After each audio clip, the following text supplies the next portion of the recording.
देखिए, दिल्ली के लोकनायक अस्पताल में इस वक्त एबीपी न्यूज की टीम मौजूद है और कोरोना की तीसरी लहर जो आशंकित है उसे देखते हुए तैयारियां अस्पताल में मुकम्मल दिखाई दे रही हैं। क्या कुछ तैयारियां, सबसे पहले आप देखिए, ये 25 बेड्स का एक वार्ड जो है वो आईसीयू वार्ड जो है उसे तैयार किया गया है और एडवांस्ड टेक्नोलॉजी यहां पर इस्तेमाल की गई है। हमने देखा था कि कोरोना की दूसरी लहर में किस तरीके से ऑक्सीजन को लेकर कितनी परेशानी लोगों के सामने आई थी। इसी को ध्यान में रखते हुए आप देखेंगे ये ऑक्सीजन के लिए जो पाइपलाइन है वो लगाई गई है। आपको तस्वीरों में ये नजर आएगी, यानी कि जो ऑक्सीजन के सिलेंडर्स रखे होते थे बेड के पास, उनका रिप्लेसमेंट ये पाइपलाइंस हैं, यानी कि इनके जरिए ऑक्सीजन प्राप्त करना किसी भी मरीज के लिए पहले से आसान हो जाएगा। इस वक्त हमारे साथ सुरेश जी भी हैं, एमडी, जो कि हमें दिखा रहे हैं पूरी तैयारियां एलएनजेपी अस्पताल में। सर, एडवांस्ड यहाँ पर टेक्नोलॉजी हमें दिखाई दे रही है। ये जो तीसरी लहर को देखते हुए तैयारियां की गई हैं और यहाँ पर कौन कौन सी वो जरूरी चीजें हैं जो दर्शकों को, लोगों को पता होनी चाहिए? We have the central monitoring. आप देख रहे हैं कि सारा इसमें पल्स, ब्लड प्रेशर, ऑक्सीजन की जो मात्रा है, जो ऑक्सीजन का लेवल है, वो सब देखने के लिए इसमें, जैसे ऑक्सीजन किसी का कितना 95% है, 80% है, वो सब इसमें दिख जाएगा। इसके साथ साथ ही सेंट्रल सेक्शन है, सेंट्रल ऑक्सीजन का जो लिक्विड ऑक्सीजन वो है।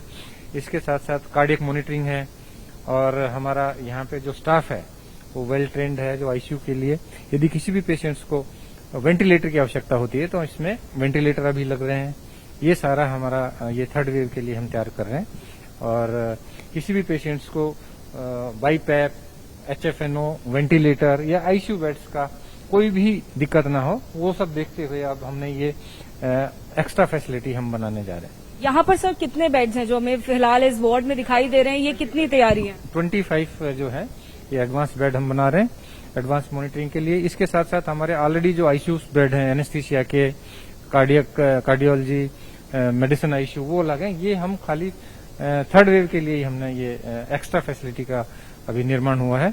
और सर, ओमिक्रॉन वायरस जो दस्तक दे रहा है भारत में, उसको देखते हुए यहाँ पर क्या तैयारियां की गई हैं? ओमिक्रॉन के लिए हमने अलग से एक वार्ड बनाया है, स्पेशल वार्ड, जिसमें 40 बेड की व्यवस्था है और वो जो है उसके लिए अलग से एक डेडिकेटेड टीम है और वहीं पर ही ऑक्सीजन, दवाइयां, सब कुछ वहीं पे सारी संपूर्ण सुविधाएं हैं। इसके साथ साथ उनका जो यदि लगता है कि आरटीपीसीआर पॉजिटिव है तो उसका हम आगे सैंपल भेजते हैं जीन सीक्वेंसिंग के लिए। कोरोना की सेकेंड वेव में जो हमने देखा था सर, ऑक्सीजन सिलेंडर्स रखे हुए थे, तो उसका रिप्लेसमेंट एक हमें यहाँ पर नजर आ रहा है। तो यानी ऑक्सीजन की कमी जिस तरीके से सेकेंड वेव में थी वैसी कमी नहीं नजर आई, क्योंकि पहले हमारा जो पर डे कैपेसिटी था 5 मीट्रिक टन था। अभी हमारा जो लोकनायक में पर डे जो कैपेसिटी ऑक्सीजन की वो 55 मीट्रिक टन हो गई है। हमने 2 एलएमओ बड़े प्लांट्स लगाए हैं, इसके साथ साथ पीएसए प्लांट्स हैं। इसके साथ साथ जो हमारी कैपेसिटी है रिफिलिंग की, वो भी हमने काफी बढ़ाई है। एलएनजेपी अस्पताल में ही हम लोग मौजूद हैं, जहाँ देखेंगे आप ऑक्सीजन सिलेंडर, ये जो पीछे है आपको ऑक्सीजन सिलेंडर के साथ साथ ये ऑक्सीजन की पाइपलाइन भी दिखाई देगी, जिससे कॉन्टिन्यूअसली यानी कि लगातार ऑक्सीजन सप्लाई होती रहेगी मरीजों तक, उनके वार्ड्स तक। क्या कुछ ये काम करता है और कितनी ऑक्सीजन है इसमें, कितने मरीजों को ऑक्सीजन देने में सक्षम है ये प्लांट, ये भी हम जान लेते हैं सुरेश जी से, एमडी एलएनजेपी। सर, सबसे पहले तो हमें एक पीछे सिलेंडर दिखाई दे रहा है और ये जो आगे पाइपलाइंस दिखाई दे रही है, क्या रोल है इनका? ये जो आप देख रहे हैं कि पहले हमारे पास कैपेसिटी कम था लिक्विड ऑक्सीजन का, हमारे पास 5 मीट्रिक टन का था। अभी ये बड़ा वेपोराइजर लगा दिया और आप देखेंगे जो पीछे सिलेंडर्स हैं उसमें हम 30 टन, एक हमारे पास ऐसे 2 प्लांट है, एक से जो बड़ा वाला सिलेंडर देख रहे हैं इसको हम लिक्विड ऑक्सीजन से फिल करते हैं और ये दिन में 2 बार भरा जा सकता है। उसके बाद ये पूरे अस्पताल में डिस्ट्रीब्यूट होता है और ये एक प्लांट है हमारा गोयल गैस का। इसके साथ साथ लिंडे गैस का दूसरी तरफ, अस्पताल के 2 छोर हैं, ऐसे एक और यूनिट हमारा उस तरफ है अस्पताल में। ऐसे हमारे पास 2 वो हैं लिक्विड ऑक्सीजन के। इसके साथ साथ आप देख रहे हैं कि पीएसए प्लांट्स भी हमारा चालू है। जो आवाज आ रही है पीएसए प्लांट्स की, तो इसमें जनरेट होता है कि डेली जो है इसमें आपका पीएसए प्लांट्स में ऑक्सीजन जनरेट हो रहा है। यानी कि ऑक्सीजन की जैसे पहले कमी हमें दिखाई दी थी दूसरी वेव के दौरान, इन ऑक्सीजन सिलेंडर्स और इन पूरे प्लांट को लग जाने के बाद कॉन्टिन्यूस सप्लाई होगी, किसी तरह की कमी पहले की तरह नहीं? कोई कमी नहीं रहेगा। हमारा जो ऑक्सीजन का कैपेसिटी है 10 टाइम्स 8 से 10 गुना बढ़ा लिया है हमने, कि in case any third wave is there then there is no deficiency और no shortage of liquid oxygen at all in the all the ICUs, all the wards, they are connected with the central pipeline. शुक्रिया ABP news से बात करने के लिए sir, और सभी जानकारी हमारे दर्शकों तक पहुंचाने के लिए।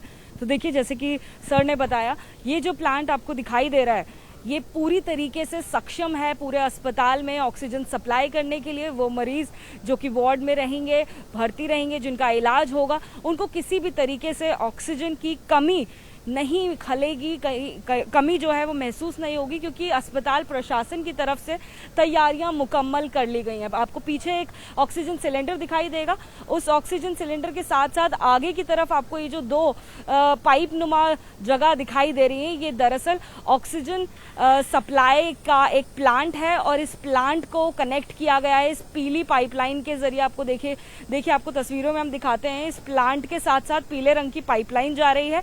ये पूरी पाइपलाइन जो है अस्पताल के अंदर सभी वार्ड्स से कनेक्ट कर दी गई है, और वहां वार्ड्स में मौजूद मरीजों के पास तक ऑक्सीजन यहीं से पहुंचेगी, और ऑक्सीजन सिलेंडर रखने की अलग से जरूरत नहीं पड़ेगी, जहां उन्हें बार बार रिफिल करने में अस्पताल प्रशासन का कहीं ना कहीं वक्त बर्बाद होता था। और ऐसे में कोविड की सिचुएशन में वक्त बचाना बहुत जरूरी है। कैमरा पर्सन राजेंद्र के साथ और जातिका सिंह, एबीपी न्यूज, दिल्ली।